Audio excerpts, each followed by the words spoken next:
All right, I told you guys I'd give you some homework help this weekend, and I know the weekend's almost over, but better late than never, right? So we're just looking at the first page here, and the first three, you're just telling me if it's arithmetic or not, and if it is, then you're going to tell me the common difference and write an explicit rule for each sequence. I think this is pretty straightforward, and we covered a lot of this on Friday. So let's look at number 4, because 4, 5, and 6 are all the same. And we've got to rewrite a recursive rule and an explicit rule. And explicit is the one that was easy. We did a lot of it on Friday. And remember, the general form of the explicit rule is f of n equals d, where d is the common difference, open parenthesis, n minus 1, plus a sub 1, where a sub 1 is the first term in the sequence. So let's go ahead and find out what d and a sub 1 is here.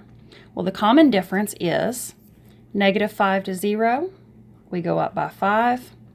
0 to 5, we go up by 5. 5 to 10, we go up by 5. So the common difference here is clearly 5.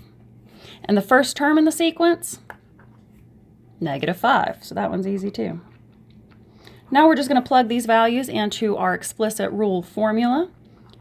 F of n equals, instead of d, we're going to plug in 5, n minus 1, and instead of a sub 1, we're going to plug in our minus 5.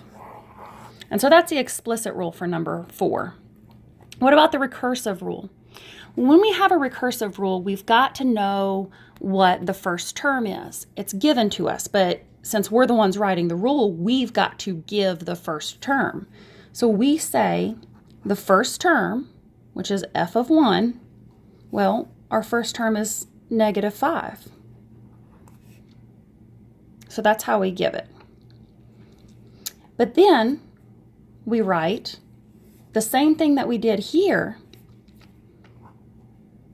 F of n equals 5n minus 1 minus 5 for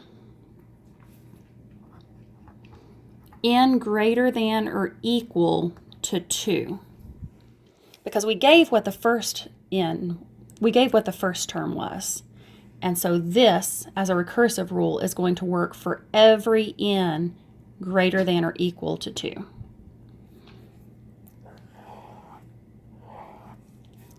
So that's it right there for number 4.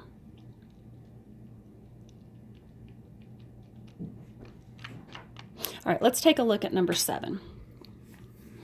Here, it looks recursive because it's got the n minus 1, but it says use the explicit rule given to find the first 3 terms in each sequence. So even though it looks recursive, it's telling us that it's an explicit rule. So how do we find these first 3 terms? Well, we know the first term is going to be f of 1, the second term is going to be f of 2, and the third term is going to be f of 3. These are no different than all the other ones we did on Friday. Instead of n, we're going to plug in 1. So 6 plus 3 times, instead of n, we've got 1 minus 1 equals, well, 1 minus 1 is 0. So 6 plus 3 times 0. And 3 times 0 is 0, and we're left with just 6. Same thing with f of 2. We've got 6 plus 3 times, instead of n, we're going to put in 2 minus 1. 2 minus 1 is 1, times 3 is 3, so we've got 6 plus 3, f of 2 is 9. And finally, again, 6 plus 3, open parenthesis, instead of n, we're going to put in 3 minus 1 equals 3 minus 1 is 2. 2 times 3 is 6. So I've got a 6 plus 6, and that equals 12. So the third term is 12. So my first 3 terms here are 6, 9, 12. All right, I hope that helped out some. Get a hold of me on Remind if there is anything I can help with at all. Otherwise, I'll see you guys tomorrow.